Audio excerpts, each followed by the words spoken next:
नमस्कार, आदाब, सत श्री अकाल, केम छो? मैं आपका होस्ट, दोस्त और प्रोफेसर रजत आपका रोग निरोग में स्वागत करता हूँ।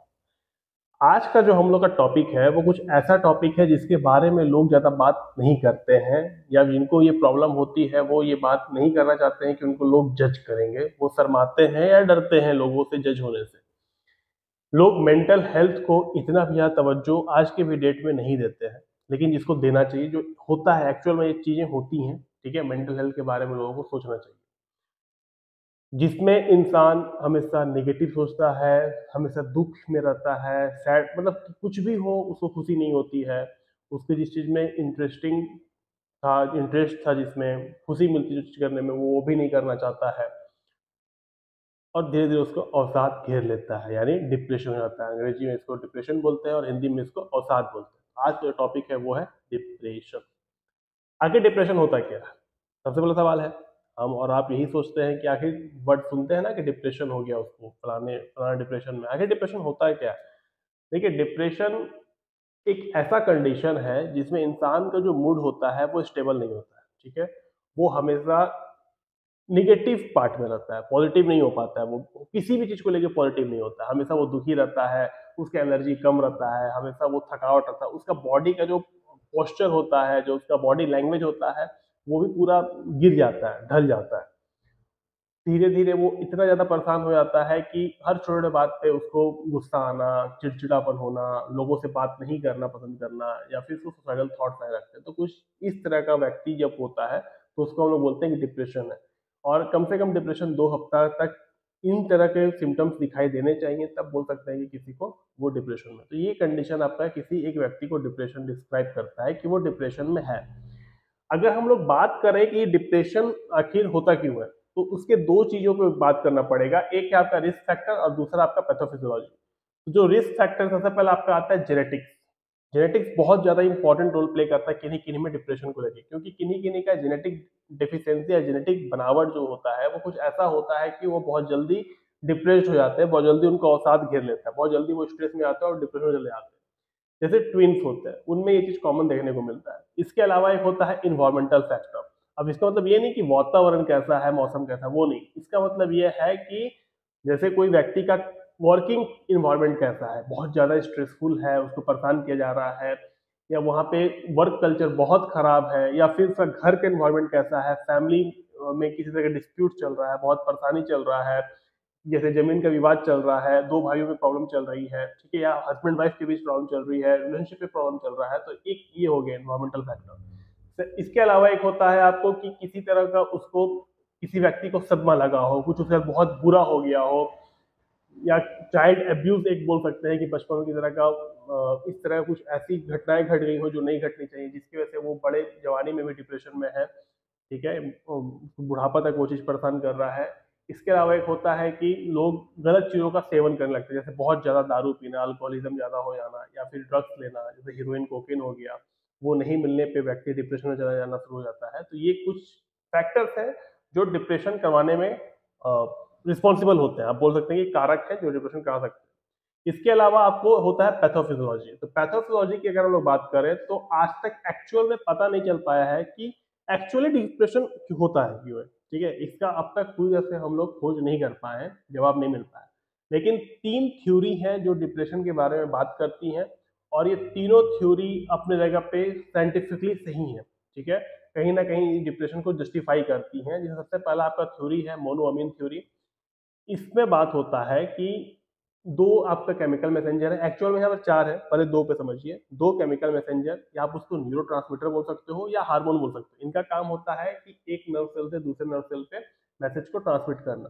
खासकर ये ब्रेन के सेंटर पार्ट वाले की मैं बारी बात कर रहा हूँ, जो वहां पे बहुत ज्यादा एक्टिव होते हैं। जो जो दो नाम है, पहला है सेरोटोनिन, दूसरा नॉरएपिनेफ्रिन। ये दोनों ब्रेन के सेंट्रल पार्ट में बहुत ज्यादा एक्टिव होते हैं, और ये रिस्पॉन्सिबल होते हैं हमारे मूड्स और इमोशन को रेगुलेट करने के लिए। इसके अलावा और दो होते हैं, ग्लूटामिक एसिड और गाबा। ये दोनों आपका जो एक्स्ट्रा जो मैंने बताया, ये दो रिस्पॉन्सिबल होते हैं बाकी बॉडी के काम के लिए। तो जब ये चारों केमिकल मैसेंजर के अंदर किसी तरह का एबनॉर्मलिटीज आती है, ठीक से बॉडी में काम नहीं कर पाते हैं, तो क्या होता है कि जो व्यक्ति के अंदर ये सब चीज़ें चल रही हैं, उनका इमोशन और मूड जो है वो ठीक से रेगुलेट नहीं हो पाता है, एबनॉर्मलिटीज आ जाती है, वो अचानक से बहुत ज़्यादा स्ट्रेस फील करने लग जाता है, उनके जो नर्व्स हैं उनके बीच में कम्युनिकेशन ठीक से नहीं हो पाती है, और उसके बाद वो धीरे धीरे डिप्रेशन में जाना शुरू हो जाता है। लेकिन यह एक पॉइंट आपको ध्यान रखने वाली है कि अगर सिर्फ सेरोटोनिन का लेवल कम होता है तो उसको डिप्रेशन में नहीं गिनते हैं, ठीक है। उसके लिए कम से कम 2 हार्मोन्स के लेवल कम होने चाहिए या उसमें एबनॉर्मलिटीज आनी चाहिए। सेकंड चीज से जो सेकंड थ्योरी है वो बात करता है आपको पिट्यूटरी ग्लैंड के बारे में, ठीक है। जब उसमें डेविएशन आ जाता है तो उससे क्या होता है कि कॉर्टिसोल लेवल बॉडी में बढ़ जाता है, ठीक है। कॉर्टिसोल लेवल बढ़ जाता है और डेक्सामेथासोन, ये दोनों हार्मोन है, ठीक है। कॉर्टिसोल को हम लोग स्ट्रेस हार्मोन बोलते हैं और डेक्सामेथासोन का लेवल कम होने लग जाता है। तो जब ऐसा होता है आपको, तो भी डिप्रेशन इंसान में दिखाई देता है, ठीक है। इसके अलावा जो थायराइड ग्लैंड है, जो थायराइड हार्मोन को रिलीज करवाते हैं और उसके अलावा ग्रोथ हार्मोन जाते हैं, उनमें एबनॉर्मलिटीज आने लगती है, तब भी डिप्रेशन के साथ उसको एसोसिएट किया जाता है। और तीसरा है आपको इम्यून सिस्टम का एबनॉर्मलिटीज होना, ठीक है, जिसमें साइटोकाइनिन बहुत ज्यादा बॉडी में रिलीज होने लग जाते हैं, जिसकी वजह से भी इंसान डिप्रेशन जैसा महसूस करता है, ठीक है। और एक होता है विटामिन डी का जब कमी होता है तो उसकी वजह से भी इंसान डिप्रेशन जैसे सिम्टम्स महसूस करने लगता है और धीरे धीरे वो डिप्रेशन में जाने लगता है, ठीक है। तो जब विटामिन डी की कमी को दूर करना बहुत ज़्यादा जरूरी होता है बॉडी। तो ये आपको हो गए पैथोफिजियोलॉजी की डिप्रेशन आखिर होता क्यों है, जो थ्योरीज हैं। लेकिन सिम्टम्स क्या है, सवाल तो ये है, तो बिना वक्त जाए कि हम लोग सिम्टम्स देखते हैं कि सिम्टम्स क्या होता है। और एक चीज और, सिम्टम्स बताने के पहले मैं आपको एक बात क्लियर कर दूं कि देखिए डिप्रेशन एक अलग टॉपिक है और ग्रीफ या दुख पहुंचना, पीड़ा पहुंचना एक अलग चीज है। जब इंसान को दुख या पीड़ा पहुंचता है तो उसके सिम्टम्स डिप्रेशन जैसे ही होते हैं, बट वो डिप्रेशन में नहीं होता है क्योंकि वो 2-3 दिन में खत्म हो जाता है। इसका अगर मैं बहुत अच्छा एग्जाम्पल दूं तो रामायण से इसका एग्जाम्पल बहुत अच्छा देखने को मिलता है। जब सीता माता का हरण होता है तो राम जी को बहुत ज्यादा दुख होता है। तो श्री राम हमारे पेड़ पौधे जानवर मनुष्य हर किसी से पूछ रहे होते हैं कि क्या तुमने मेरी सीता को देखा है, ठीक है। लेकिन वो 2-3 दिन में नॉर्मल हो जाते हैं। एक्चुअल में होते भगवान है, बट वो उस समय पुरुष अवतार में है, तो वो सारा चीज उसी जैसे फेस करते हैं जैसा एक नॉर्मल इंसान फेस करेगा, ठीक है। तो वो सबसे पूछते हैं, लेकिन 2-3 दिन में वो नॉर्मल हो जाते हैं क्योंकि उनका दुख जो होता है वो ओवरकम हो जाता है, उससे वो बाहर निकल जाते हैं और फिर सीता माता की तलाश में वो आगे बढ़ते हैं। वो डिप्रेशन में नहीं जाते हैं, ठीक है। तो वो 2-3 दिन में था तो वो ग्रीफ था। लेकिन जब ये चीज 2 हफ्ता से ज्यादा होना शुरू हो जाता है तो वो डिप्रेशन में कन्वर्ट होने लगता है, ठीक है। तो डिप्रेशन में और ग्रीफ में फर्क है। तो सिम्टम्स क्या क्या है, तो पहला एनहेडोनिया। एनहेडोनिया का मतलब होता है कि कोई व्यक्ति जिस काम में बहुत ज्यादा करने से खुश होता था, जैसे किसी को पेंटिंग करना बहुत पसंद, तो बहुत मजा आता था, जिसके किसी को गिटार बजाना, क्रिकेट खेलना, गाना सुनना, घूमना, ड्राइव करना, लेकिन अब उस इंसान को वो सब करने का मन ही नहीं हो रहा, इच्छा ही नहीं हो रहा। अगर वो करने की कोशिश भी करता तो कुछ फील नहीं हो रहा। तो एक ये कंडीशन है। सेकंड कंडीशन होता है वेट गेन या वेट लॉस, क्योंकि या तो इंसान बहुत ज्यादा खाने लगता है या तो नहीं खाता है। तीसरा आपको होता है टायर्डनेस और फैटिग, मतलब बहुत ज़्यादा उसके बॉडी से एनर्जी खत्म होने लग जाती है, वो बहुत लो एनर्जी फील कर रहा होता है, बहुत जल्दी थक जाता है, कोई काम में उसका मन नहीं लगता है। चौथा होता है स्लीपिंग डिसऑर्डर, जिसमें इंसान का या तो बहुत ज़्यादा सो रहा होता है या बिल्कुल नहीं सो रहा होता, नींद नहीं आ रही होती है। और जनरल केस देखा जाता है नींद नहीं आने वाला। इसके अलावा एक होता है कि वो कंसंट्रेशन नहीं कर पाता है। उसके अलावा उसका जो बॉडी मूवमेंट है, वो बॉडी लैंग्वेज वो पूरी तरह बदल चुका होता है, पूरा झुक जाता है, ठीक से अपना फिजिकल अपीयरेंस बहुत खराब हो जाता है। इसके अलावा एक और है कि उसको एंजाइटी बहुत ज़्यादा होती है, उसको सुसाइडल थॉट्स आने लग जाते हैं। वो अपना एक होता है इनअप्रोप्रिएट गिल्ट, कि वो खुद का ऊपर लगता है कि वो उस दुनिया में बेकार है, उसको कोई फायदा नहीं है उसका दुनिया में रह के, वो एकदम बेकार व्यक्ति है, वो जो भी करता है दुनिया में खराब हो जाता है, वो दूसरों के लिए एक प्रॉब्लम है। तो इस तरह से उसको इनअप्रोप्रिएट गिल्ट लगता है, वो अपना खुद का वैल्यू नहीं कर पाता है, ठीक है। और उसको फिर सुसाइडल थॉट्स आने लग जाते हैं। तो ये कुछ सिम्टम्स है डिप्रेशन के। लेकिन डिप्रेशन तभी माना जाता है जब इनमें से कोई 5 सिम्टम्स दिखाई दे रहे हो, ठीक है। तो उसको बोला जाता है कि वो इंसान डिप्रेशन है। जनरली एक ओवरऑल डायग्नोसिस के लिए देखा जाता है कि 5 सिम्टम्स होने चाहिए। तो ये हो गए सिम्टम्स। तो अब डायग्नोस कैसे करोगे सर कि किसी को डिप्रेशन है, क्या पता चलेगा कि डिप्रेशन है, कैसे पता चलेगा? तो देखिए सबसे बढ़िया उपाय होता है डायग्नोसिस का कि आप उस व्यक्ति से बात करिए, ठीक है। एकदम डायग्नोसिस करने के लिए सबसे पहले ये देखा जाता है कि उस व्यक्ति से आप बात करिए। बात करके देखिए कि वो व्यक्ति किस तरह से रिस्पॉन्स कर रहा है, उसका बॉडी लैंग्वेज क्या है। इसी से ही डॉक्टर डायग्नोस करते हैं, जनरली इसी ही डायग्नोस होता है ये, ठीक है। इसके अलावा 2-4 मेथड है, बट हम लोग उस पर नहीं जाएंगे, मेन यही मेथड है, ठीक है। उसके अलावा हार्मोन्स वगैरह थोड़ा चेक होता है, बट मेन मेथड यही है। डायग्नोसिस के बाद अब आप करोगे कि पता चल गया कि डिप्रेस्ड है वो, और आपको जनरली डायग्नोस बात करके पता चल जाएगा कि व्यक्ति डिप्रेशन में है। उसके बॉडी मूवमेंट से, उसके मूवमेंट से, और उसके बात के तरीके से पता चल जाता है। लेकिन डायग्नोस तो हो जाएगा, लेकिन आप उसका ट्रीटमेंट कैसे करोगे?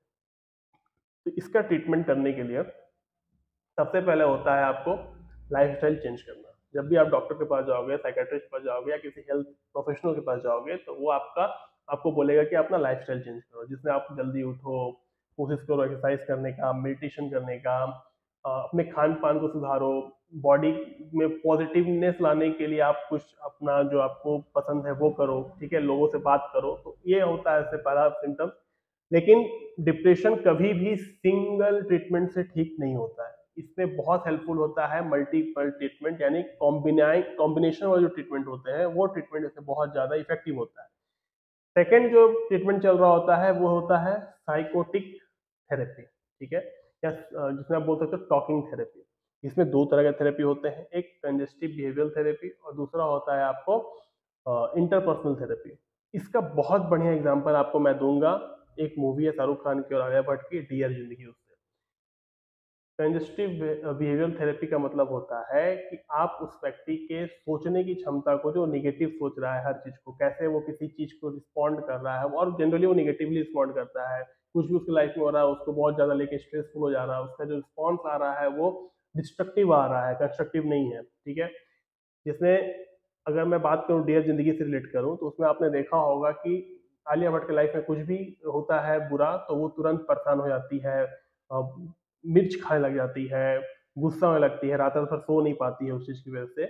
तो ये आपका, जिसमें आपको डॉक्टर जहांगीर यानी जो शाहरुख खान होते हैं, वो उसका उस चीज़ से उसको बाहर निकलने की कोशिश करते हैं कि वो जो उसका रिस्पॉन्स होता है धीरे धीरे धीरे धीरे अपने लाइफ में जो प्रॉब्लम्स आ रहे हैं उसके लिए पॉजिटिव होना शुरू हो जाता है, ठीक है। इसीलिए वो अपने पापा का जो दोस्त का होटल का शूट होता है उसको भी अच्छे से कर पाती है, क्योंकि उसके लिए वो कोई बड़ा बात नहीं था और वो नहीं चाहती थी करना, लेकिन उसको भी वो करती है क्योंकि उसका जो थिंकिंग होता है वो धीरे पॉजिटिव में लगता है। सेकेंड आपको एग्जाम्पल अगर मैं दूं इसका, तो उसका जो पर्सनल लाइफ में प्रॉब्लम चल रहा था, जैसे जो इंटरपर्सनल थेरेपी है उसका एग्जांपल की बात कर रहा हूँ, जिसमें हो सकता है कि बचपन में कोई प्रॉब्लम हुआ हो जिसकी वजह से वो व्यक्ति डिप्रेशन में, उससे वो परेशान हो गया हो, उसके लाइफ में रिलेशनशिप में माँ बाप के साथ, हस्बैंड के साथ, बॉयफ्रेंड के साथ, किसी के साथ रिलेशनशिप में, भाई बहन के साथ ठीक नहीं चल रहा और उसकी वजह से वो डिप्रेस्ड हो रहा हो, ठीक है। तो उसमें आलिया भट्ट का होता है ना कि वो जिसके साथ रिलेशनशिप में रहती है उसको छोड़ के चल जाता है, इस बात से डर रहता है, उसके माता पिता तो बचपन में छोड़ के जा चुके होते हैं, एक उसको वो उसका भी ट्रॉमा होता है, इसीलिए वो गोवा नहीं आना चाहती है।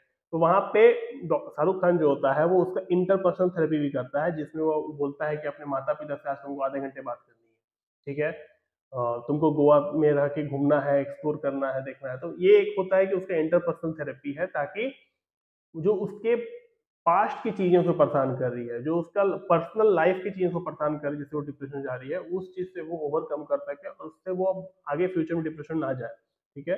तो ये दो तरह की थेरेपी होती है। तीसरा आपका मेडिकेशन चलता है। मेडिकेशन में सबसे पहले मैं अगर बात करूं अगर आयुर्वेदिक की, तो आपको अश्वगंधा की ओर जाना चाहिए, और नॉर्मली भी आप अश्वगंधा ले सकते हैं, क्योंकि अश्वगंधा क्या करता है, कॉर्टिसोल लेवल को बॉडी में कम करता है, यानी जो स्ट्रेस हार्मोन है उसको कम करता है। तो इंसान को टेंशन होती है पर उतना ज्यादा इसको स्ट्रेस नहीं होता है, वो चीजों को पॉजिटिवली रिस्पॉन्स कर पाता है, और माइंड जो होता है वो एकदम शांत रहता है, काम होता है। जिसको डिप्रेशन नहीं भी है उसको भी अश्वगंधा रोज 2 गोली लेना चाहिए, सुबह शाम एक एक गोली करके। सेकेंड आपका थेरेपी होता है सेलेक्टिव सेरोटोनिन रीअपटेक इनहिबिटर, जिसमें आपको सिट्रालिन नाम का दवाई लिया जाता है। तीसरा मेडिकेशन होता है nor serotonin norepinephrine selective reuptake inhibitor, जिसमें वेनिलाफ्लेक्सिन नाम का दवा को लिया जाता है। तीसरा आपको दवाई आता है वो है आपको अटिपिकल, जिसमें मिट्राजेपिन नाम का दवाई को लिया जाता है, जो स्लीपिंग डिसऑर्डर और एपेटाइट को कंट्रोल करने में हेल्प करता है। इसके अलावा एक होता है TCA tricyclic anti depression drug, जिसमें आपको एम्टीट्रिप्टिलिन नाम का दवा का यूज करते हैं।